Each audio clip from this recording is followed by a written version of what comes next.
Hey, what's up, guys? Evolutionary Radio Podcast coming your way again. This is your host, Steve Smi, and my interim co-host as coming back is Ricky V. What's up, buddy?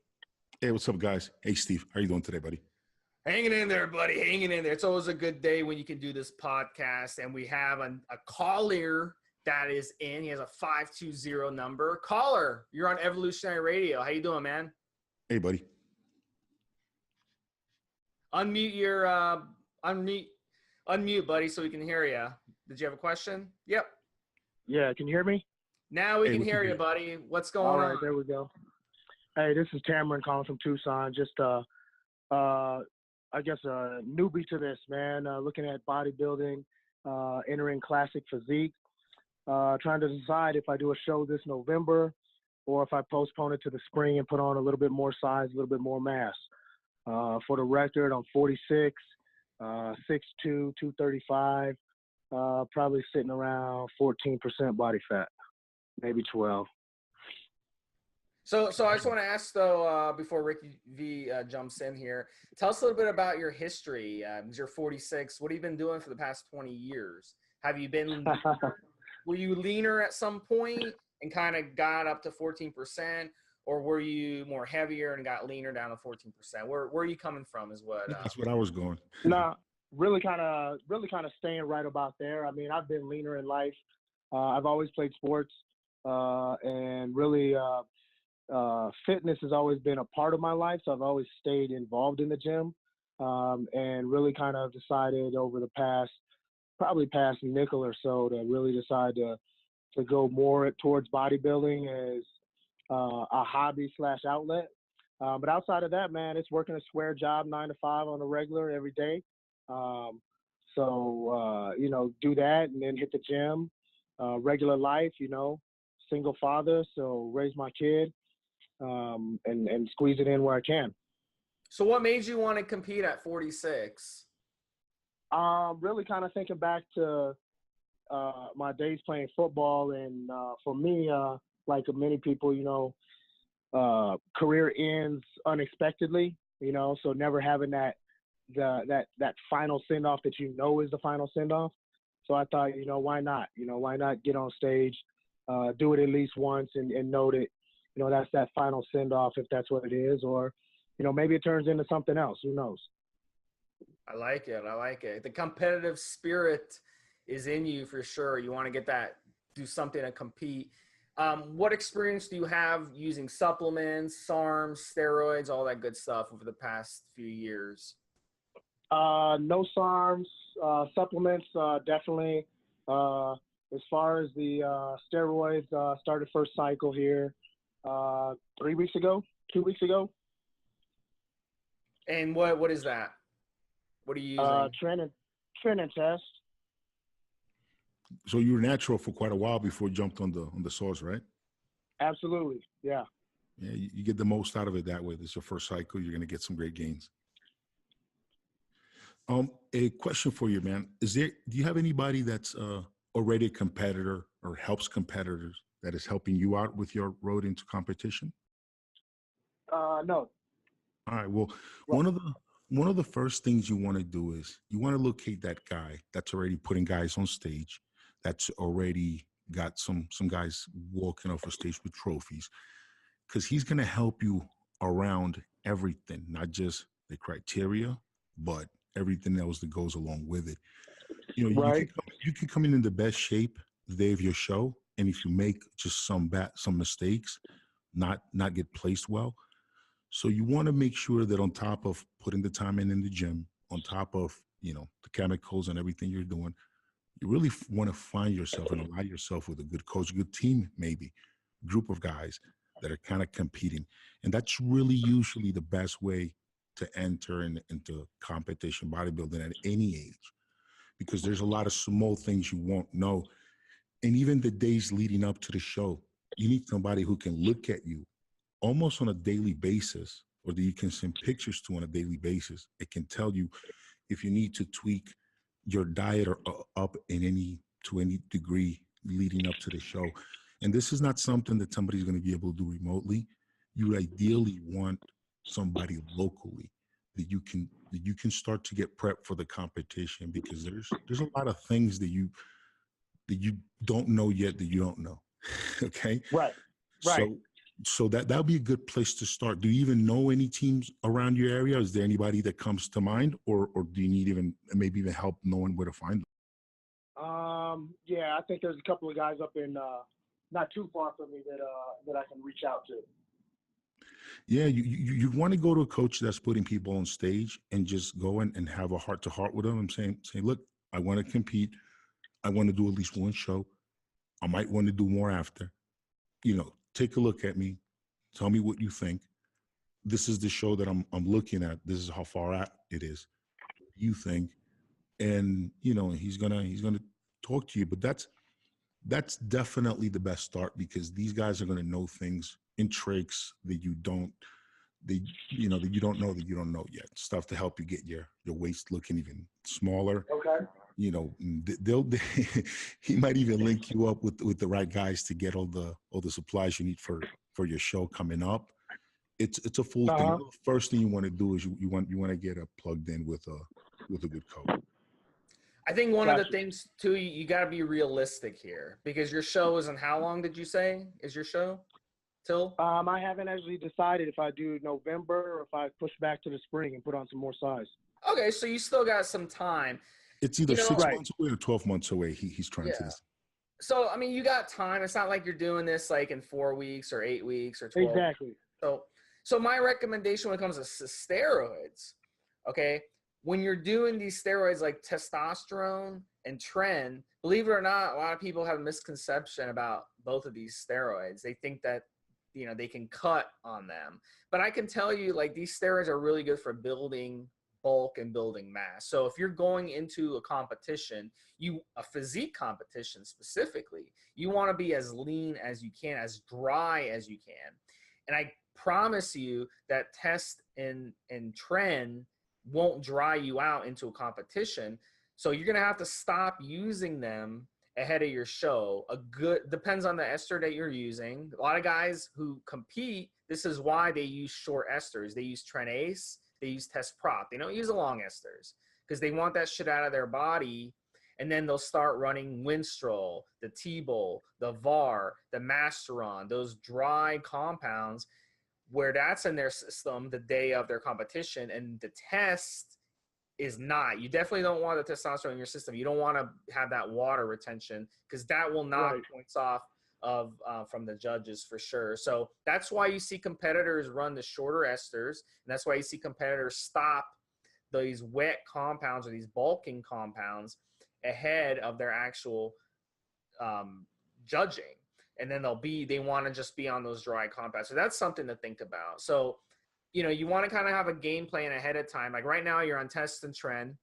What is your game plan? On test and trend, you're going to build a lot of weight, a lot of mass. It's not all going to be good mass, but you're going to build mass. So you want to basically, from now to then, get that 14% down. Because if you're 14 or 12 or even 11%, you don't even want to go on stage in a physique competition, because everyone you're going to be up there with is going to be way more leaner than you. I mean, these guys are going to be 5-6% body fat at the most, maybe 7 at the most. And you don't want to be up there at 10 or 11%. You look like a fool. You know? And a good coach will tell you exactly how far out you need to be in your situation. You need to start dieting down. Right, Steve? Yeah, the coach is not even going to let you go on stage if you're that much body fat. So, yeah, it is. The coach also, though, here's the thing. What I've seen in the gym, because I've worked at a hardcore gyms, the coaches will go through and show you how to even pose, because that's something you don't know. That's another thing you have to get good at. You'll look like a fool up there if you don't know how to pose. So he's got to teach you how to pose. He's got to teach you how to put the music. You got to go with the music and be on point with that. You got to know how to really show your bicep. If you look in front of the mirror and you put up your bicep, we got to be able to see your bicep, and the judges who are up there in the first row, they got to be able to see your muscles and see those cuts. So you got to know this stuff so just don't have crazy expectations going to your first show. What I would go is start going to these competitions and learning what they're doing. And then from there, you can kind of network, talk to some of the competitors. How many competitions have you actually gone to see? I've seen two. Two competitions. Yeah, I've maybe. gone to two. Maybe once you get plugged in with your with the team, with the coach you're going to work with, go to a couple of shows where his guys are showing up, help in the back a little bit, help with the tanning, help with whatever you can get involved in as you're going through your progress. So you get used to it. So you get used to being backstage, even if it's just helping your coach, helping the guys going on. You get him Right. involved with it more, so that when you get to competition day, you're not a stranger to it. What are you doing with your diet? I mean, the coaching's going to help you with the poses. Going to the competition's going to give you an idea of what it's all about, the music and stuff. It makes a difference what music you play. You got people in the crowd, they put on a good song. Everyone in the crowd starts clapping and cheering, getting into it. You put on crappy ass music, or music where 3-4 other guys are also playing. Everyone wants to play the same fucking shitty music. You got the crowd bored out of their mind. So that all makes a difference. So you already got that down. You're going to get help with posing. I'm assuming, you tell us a little bit more about your diet. What are you doing to get that 14% down? Right now, I'm just cleaning it up, maintaining chicken and rice. I need to start cutting calories. I'm probably sitting at about 4,500 a day. So I'll probably bring that down to probably around 38 or so. And definitely need to seek out strong diet advice for that. That's the definite one. Have you already made the decision whether you're 6 months out or 12? Because that's going to make a big difference in what, how soon. And I guess calories down or not. No, I haven't. I guess I haven't really decided which one I am. Am I 6 months? Am I 12 months? That's one thing that you get a coach to look at you. You take it off and see what the guy says and say, look, you tell him the competition you're planning. He might even know the promoters of the show and tell you if it's a good idea or not, and if you're ready, how far out you are. Definitely somebody like that can help you make that decision. But right. As far as the diet, look, if you're 12 months out, you can maintain that 4,300 calories and just build more muscle. So you've got something better to work with at the time of cutting down. But if you're looking at 6 months, it's a different story, and that decision's got to be made first before anything, in my opinion. Right. I got another question for you, buddy. Do you have any work in fitness, gyms, or anything, or is your 9 to 5 outside of the industry? Outside the industry. Outside of the industry, okay. Yeah. One thing I would suggest is this. I don't know how much you want to do this and for how long you wanted to do it. But if this is something you wanted to pursue as some sort of work, something you want to make money off of down the line in any way, you want to start getting your social up, getting some pictures up, getting things going there. So that way, even leading up to every time you go on stage, you let people know you're competing. You might put some butts in seats, and that'll help you get more cheers in the crowd when you're posing, and that all makes a difference. Got you.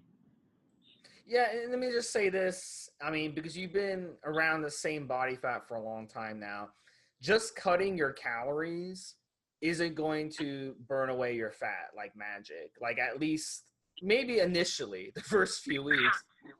But what I've noticed, though, like dealing with clients and stuff, if you follow the cut the calories, the Weight Watcher shit, where you're counting your calories, you're going from 4,200, 4,300 calories on the 3,600, and you think that that's going to get you ripped from 14% down to 6%, it's just not going to happen because you're fighting homeostasis. So what you have to do is really shake things up with your body fat here. We really got to shake things up more than just, hey, I'm going to cut 500 calories a week and think about it. If you cut 500 calories, you eat a 500 calorie deficit a week, and you lose, say, half a pound or a pound a week, and you're 230 pounds, after 230 pounds, you'd weigh zero if that theory worked. But it doesn't work. That's not how our bodies work. Our bodies are like a thermos. So really, are you overeating right now at 4,300 calories?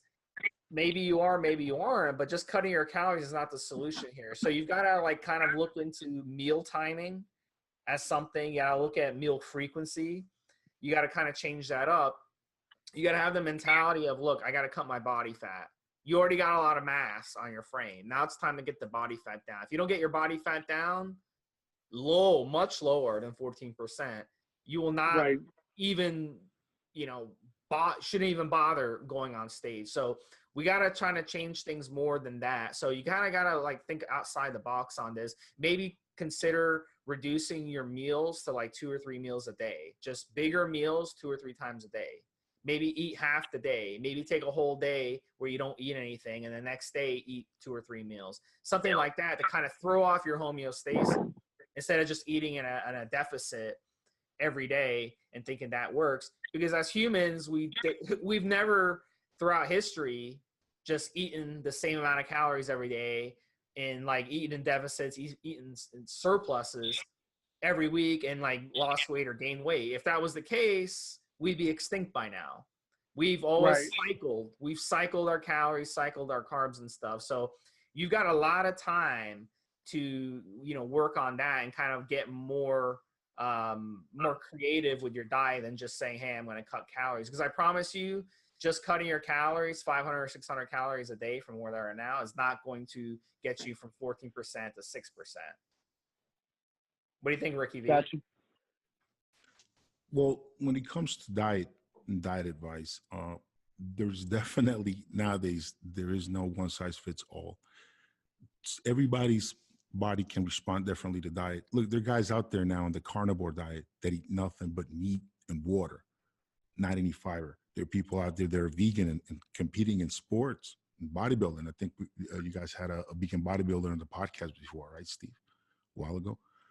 So you've got to just experiment with different diets. Look in the mirror, see how you feel, keep a journal, and you'll be able to see how your body feels on different diets, how it functions on different macros, and tweak and take the time and document, keep a journal of everything from weight to how you feel to nowadays you can even take pictures and tie them to the days of your journal, do it all on your phone. And that'll help you just kind of see what your body, what kind of feeding, timing, and also types of foods your body will respond to and will have you feeling great and looking your best. But that's, you really have to, I guess you can get different diet tips, advice from different coaches and different people can help you out. But at the end of the day, if you're not journaling your dieting and the results and how you feel, you're going to have a hard time ever really finding the key to it, because you're going to have to experiment. Because that's one thing I've noticed throughout the years helping people out, man. It's there's a guy, the producer of Bigger, Stronger, Faster. Bell, his name is Bell. Chris Bell, absolutely. Chris Bell, he just does the carnivore diet as well. There's a lot of guys out there doing that. There's a lot of guys that are vegan. You've got to just experiment, journal, and see what really works for you. Okay. Hey, Yeah, man. Sounds good. Any more questions, buddy? No, I think, a lot of good advice. So, I appreciate it. Hey, no problem, man. Hey, hope to help. We'll send you a link to the podcast once it's up. All right. Sounds good. You got it, my man. Have a good one. Thanks. Got it. Bye-bye. All right, guys, that's an excellent call. So we have an email question that came in, and, it's a really interesting one. And he wants to know, how open should you be about your steroid use? What should you say when people ask you, whether it's your wife, your husband, your boyfriend, your girlfriend, a coworker? Because people are going to be nosy. People see, if they go with you to the gym one day and they see that you're benching all this weight or you're a fucking muscular guy, they're going to make assumptions that you're taking steroids. We all get accused of that shit. So how should you approach this? So I'll bring you in, Ricky V, because you've been using steroids a very long time. And I'm sure that you've gotten this a lot, and you've been married. Yeah. You've been married. You've had steroids in your house. So, help this guy out. What's your opinion on this? Yeah, my ex-wife was an LPN, and she used to shoot me since we were kids. So, well, it's in my personal situation, fitness and just the industry and the lifestyle has always been a part of my life, and it's been part of my, I guess you can say, part of my identity, what people know me for. So I've always been pretty open. I don't just admit it to strangers out on the street that just want to have regular conversation, but Anybody that I have some rapport with, I'm open about it, because people come to me for these type of questions. Guys that are overweight, friends, acquaintances, people that have questions about TRT. It's part of my identity, and it's part of my job too. I own a supplement company. So to me, it's never been an issue. It's never been a problem. I'm very open. I'm a bit of an activist in a way about it. I'm not happy that steroids are illegal, but I do understand people that have regular jobs, that have other careers outside of this industry, and have to keep their drug use a secret, have to kind of duck and dodge questions.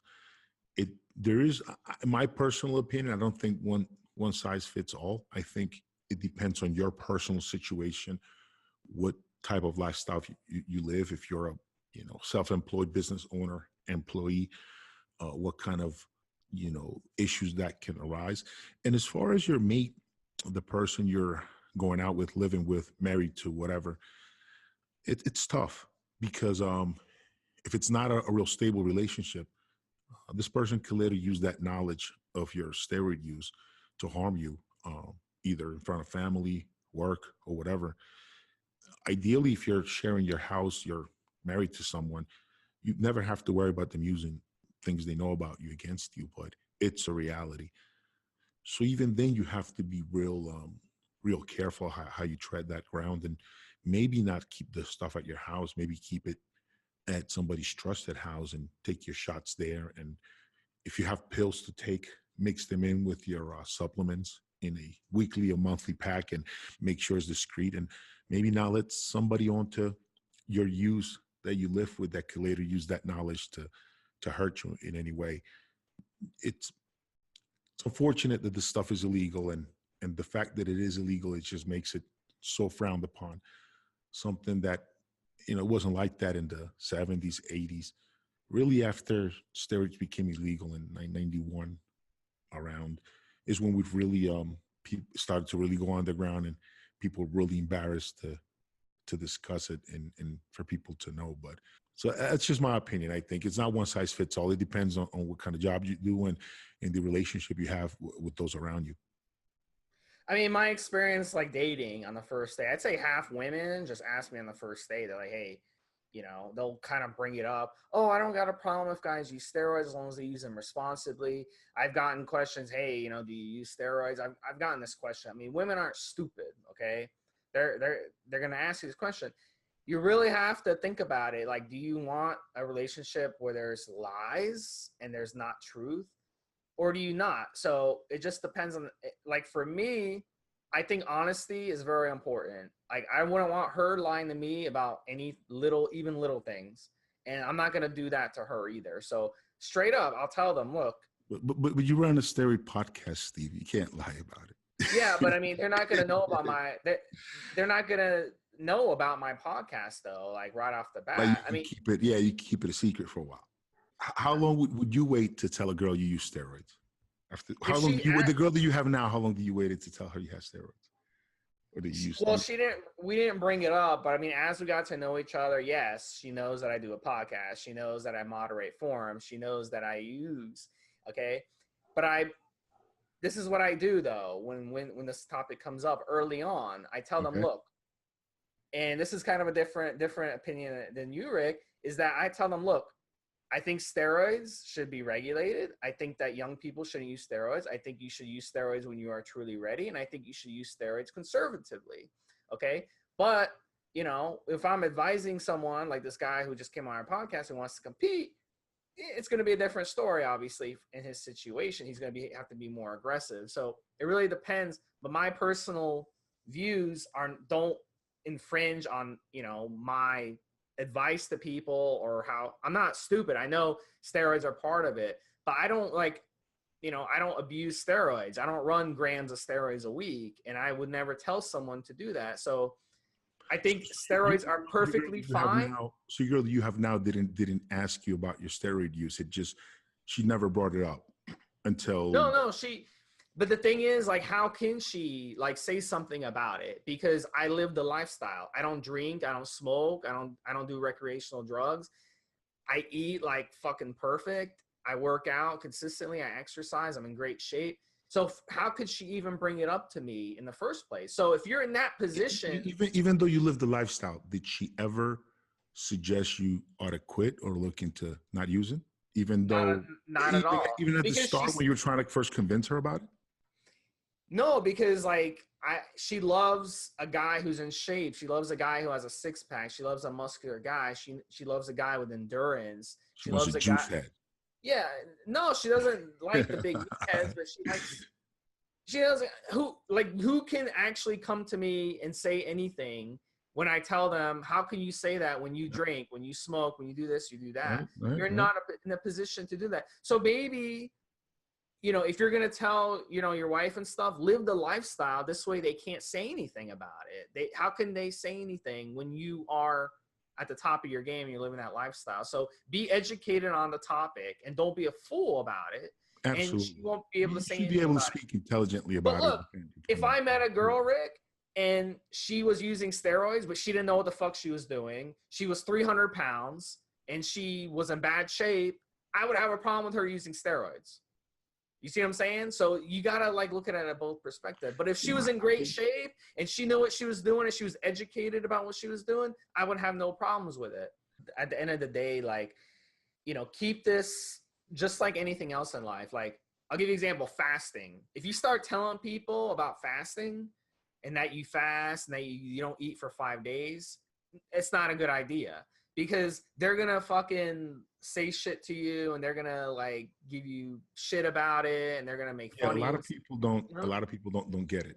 Yeah. So why even bring it up? So look, if someone comes to me and they truly want help, which, happens, I'll help them when I can. I'll help them as much as I can. But at the end of the day, people don't really do that in the public. So really, I think that's, keep the steroids talk close to you and be open with your mate, your spouse, someone you're living with. But I mean, outside of that, no one needs to know. Just like no one needs to know how often you have sex. I mean, do people really need to know that outside your inner circle, outside your wife? Why would someone know that? Why does someone need to know what you put in your body, what you eat, what you drink, what drugs you take, whatever? All our neighbors, okay, no matter where you live, are probably on 2, 3, 4 different prescription drugs as we do this podcast. But do you know that? No, there's no reason to even discuss it with people. So I definitely don't bring it up at work, because, the last thing you need is some dickhead at work, telling people that you're using steroids. Just keep it as close to the vest as you can. And I mean, if you can keep it out of the house, like you suggested, and, and do it that way, that's fine. But yeah, if you've got friends, family live nearby, just keep it at their house and go in there, take your shots, and just keep enough pills with you for a week, and that's it. Again, it depends on the girl. The girls that, I guess off the bat, you kind of know it's not going to go very far, and the girls you think they could be good partners for a while. You got to just really be careful who you let into your stuff. And as far as friends and buddies and coworkers, look, don't ever engage or accept to give anybody information about juice, about anything like that is not training, that is not actively, unless they're actively seeking that information to apply it on themselves. Don't volunteer anything, because you'll most likely get crucified over it later. So, the guy at work that smokes cigarettes and says he's going to get in shape one day, don't talk to him about testosterone replacement therapy. Don't talk to him about SARMs. Just keep it. Don't. It's not a good idea. If somebody's living the life and they're about that life and they want to ask you some questions and maybe share some info with you, that's a different story, in my opinion. But it just as a general rule of thumb, man, the less information you give people about you, around you, it's just best, especially with something touchy as, it's an illegal drug and people can hate on you because it makes you look better. It doesn't destroy your life. It improves the way you look physically. So, you just got to be careful with who you let know what, my opinion. Yeah. And did your ex-wife use it against you when things went south? No, her and I are real amicable. We got no issues. In my situation, it didn't, but I've been close to people where it has become an issue. And, they'll use it, in court with the kids and the babies. I've seen it.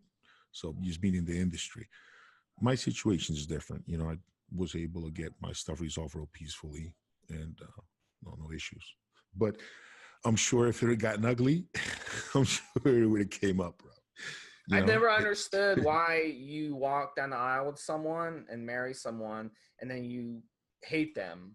Like month later, a year later, 5 years later, 10 years later, hate them enough to like kill them. Like you hear these stories about spouses killing the other spouse for money or whatever.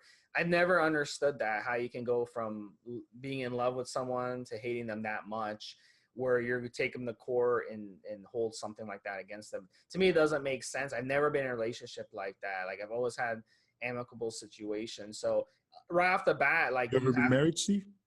No, but I've been engaged. You haven't gone through a divorce yet, so. But I mean, still, like I would never see myself like, It's, in my opinion, just having gone through it, I think it starts with getting married for the wrong reasons. It's going to cause you to get divorced eventually. And if you get married and try to make a life with someone for the wrong reasons, chances are that things will end up falling apart eventually. And the thing about women that is different than men when it comes to these relationships is that they can fall out of love with you while they're looking at you every day. Men, we're incapable of doing that. So when it gets down to divorce time, when it gets down to we're going to split up, she's way ahead of you. She doesn't love you anymore, and she's gotten over you.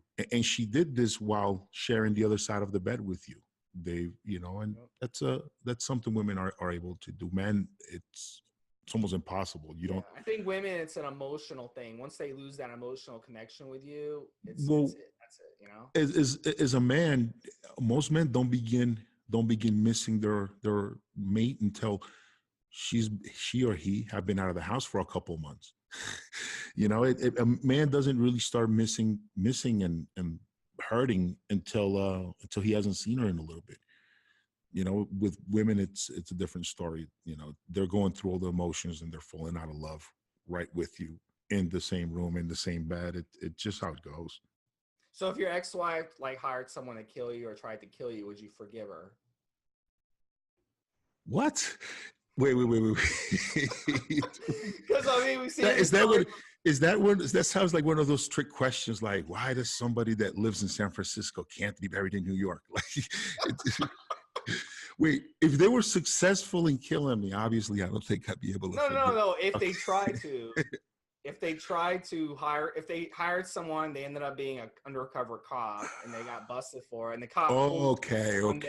They take it to the because that's I'm. All right, so see, because my wife is from Colombia. She was born in Medellin, so that was actually a pretty funny question. My ex-wife. Because I forgive her. I'd honestly forgive her for trying to kill you. Yes, I would. Well, look. I would. Because if I'm in love with someone, I'm going to forgive them. But would you go to court and plead that she'd get a reduced sentence or be set free? Yes, I would. I'd completely forgive her for that. If she cheated on me, I would not forgive her. But if she tried to, yes. Okay. Did she have a good reason? Well, why did she try to kill you? For money? Because she found out you had another girl? Why did she try to kill you? It wouldn't matter. Like, I would still. It wouldn't matter. So you forgive her even if she tried to kill you for money, but to try to get some insurance money. But you wouldn't forgive her for cheating on you, but you would forgive her for trying to kill you for money. Yes, I would. Wow. Yeah, if someone cheats on me, that's it. Relationship over. It's like not even. It's not even up. Okay. Wait. Now this is getting deeper. So wait, you're not saying you forgive her like on a human level. You mean you'd forgive her like you'd be back with her in a relationship with her? If that would depend, but that would depend because you can also forgive somebody. You can also forgive somebody that cheated on you, but just decide not to be with them anymore. So are you saying that the person that tried to have you killed over insurance money, you'd forgive him, obviously, but would you consider continuing the relationship? Yes. What about the person that cheated on you? I would maybe forgive them, and definitely the relationship would be over. Because that's a lie. That to me is a lie. Like, you lie to someone, that's it. If you try to kill me, like, for money or whatever, I get it. Like, you fucked up, you made a mistake. I can forgive you for making that lapse in judgment. And there's actually been a lot of people in that situation who've forgiven, and they've gone on to have great marriages. The sex will probably be great if you're with forgiving somebody that tried to kill him. Yeah, it's been well documented. Yeah. Well, look, maybe in the heat of a moment, somebody grabbed a kitchen knife or something fuzzy like that. Yeah, but your old lady trying to find a contract killer, putting money down, meeting, giving details. I mean, that's a different story. Look, she's already crazy if she's doing that. Okay, if she's trying to kill you, if she's trying to bring violence against you, that's a crazy bitch. You know that bitch. So you have to make space. Yeah, you gotta put miles between you and that person. That's where I don't cross the line, man. It's trying to hurt someone physically, financially. That's just those are just lines that ought not be crossed, because hurting somebody physically, really damaging somebody financially, those are things that are hard to bounce back from. Hurting somebody's feelings, cheating, a little lie here and there. I mean, your heart will heal as time goes on. But having her, sell your ID to Nigeria or something, put your information on the black web or try to ruin you or things like that out of spite. That's those things are hard to bounce back. I would have a problem with that. Because now you're basically hurting me, my future. So that would be something. But I definitely wouldn't stay. She'd try to kill me. She'd try to do anything. Credit cards. Bitch, you keep my car, you're gone. That's it. I mean, maybe she can toilet paper my house or something, if that. But you take things to the next level. I'm at a car dealer spending money trying to get the scratch off my car. You're gone out of my life, just making space between you and I. That is funny though. So if she tried to kill you, you'd get right back in, man. That's funny. It's hard to put yourself in this situation. Where were you raised? Where were you raised? You were raised in Florida? Yeah, U.S. Yeah. South Florida, or just where you're at now? No, all over the South. Yeah, all over the Southeast. You must have dated some hoochie mamas in your day. Listen, man, Florida's got crazy people, dude. That's some hood. That's why they call it Florida, D-U-H. That's why they call it Florida. We got some crazy fucking people here. This is all. She didn't really love you unless she's willing to put some money down off your ass. Well, I mean, it can work both ways. You know what I'm saying? Right? Oh man, that's funny, bro. That's funny. That's why I love those fucking Lifetime movies, like where they have like some crazy woman trying to like kill everyone to try to get the man. Those movies. I've watched. I like documentaries, and I watched some documentaries about lover scorn and people trying to get each other, bro. It's crazy. Yeah, those are fun. There's something about those types of women that turn me on for some reason. Like, you know what I'm saying? It's something about them. What, the crazy ones? Of course. Yeah. What's funny? There are a lot of women that are insane, but they're hot. It's all hell. Too. Yeah. Usually the hot ones. The craziest women that I've dated have been the best in bed. Yeah. That's a fact. Like those crazy chicks who have tattoos and shit and like have piercings and like nose piercings. Daddy issues. I mean, either that or something, but they're the best. Issues. Like, you know what I'm saying? Maybe. So. Yeah, the crazy ones are tend to be pretty damn good in bed. Yeah, that'd be true. They enjoy it for sure. So listen, guys, thanks for listening to this again. Again, check out the forum. And if you guys want to come on the show and ask a question, please hit me up, Steve Smi on the forums. And I would love to have you guys call in, right, Ricky V? We'll have to do this again. Hey, yeah, great. Hey, guys, have a good day. Get some more call-ins in this show. Hey, Steve, great show today, man. Have a good one. All right, guys.